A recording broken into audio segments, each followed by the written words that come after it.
And on to East Africa. The Horn of Africa drought, high food and fuel prices, and the euro crisis dampened Kenya's economic growth in 2011. The World Bank says the country is trending on the same path again this year. During my recent conversation with Kenya's Assistant Minister of Finance, Oburu Odinga, he talked about the challenges the country faces.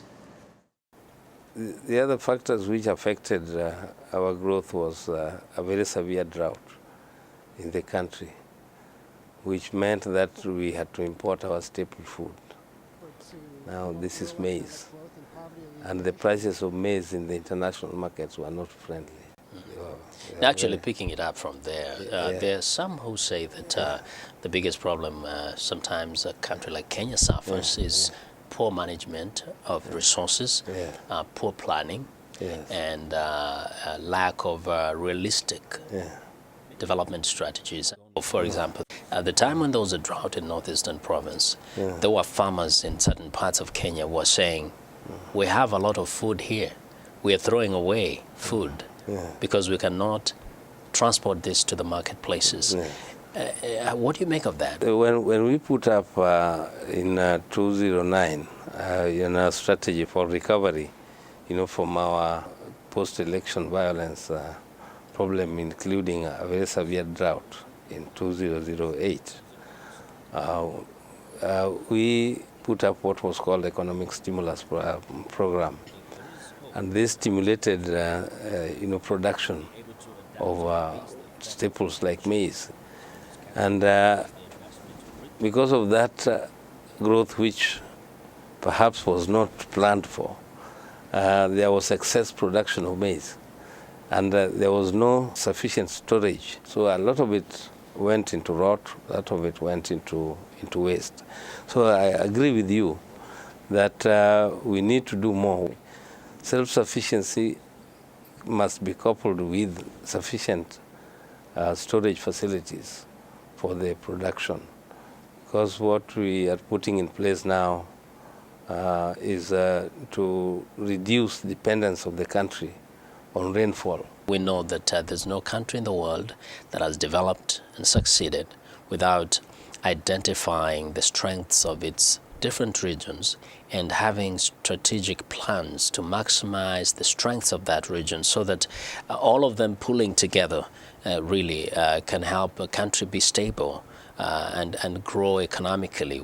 Is there a plan? Are there strategies? There are strategies to, for instance, deal with what was called low potential areas. The high potential areas, which have rainfalls above 1,000 millimeters per annum, is less than a quarter of the total acreage of the country, area of the country. The rest of the country is arid or semi-arid.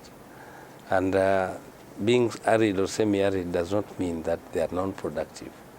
They are only non-productive because we don't invest sufficiently in them in order to make them productive. We already have a ministry which is mainly arid and semi-arid area, which is now focusing attention. But the truth is, we haven't seen tangible success in planning that has yielded those kind of results we expect in some of those areas, despite having whole ministries or government parastatals. Does it mean there's a lack of commitment in implementing some of these plans, or do we lack the knowledge? No, I think right now it is not right to say that there is lack of planning, because, as you know, the major impediment to develop in those areas has been the infrastructure. And as you know now, the Northern Corridor Road connecting Kenya with Ethiopia is already under construction. The Isiolo part is already finished. The one going to Turbo is already contracted, and it is already contracted up to the border with Ethiopia. And you know that we are also connecting electricity from Ethiopia, the one Ethiopia is producing. A major strategy to establish those infrastructures is already underway, and it is no longer just a talk. Now we are walking the talk, and we have already started implementing major projects to deal with the situation.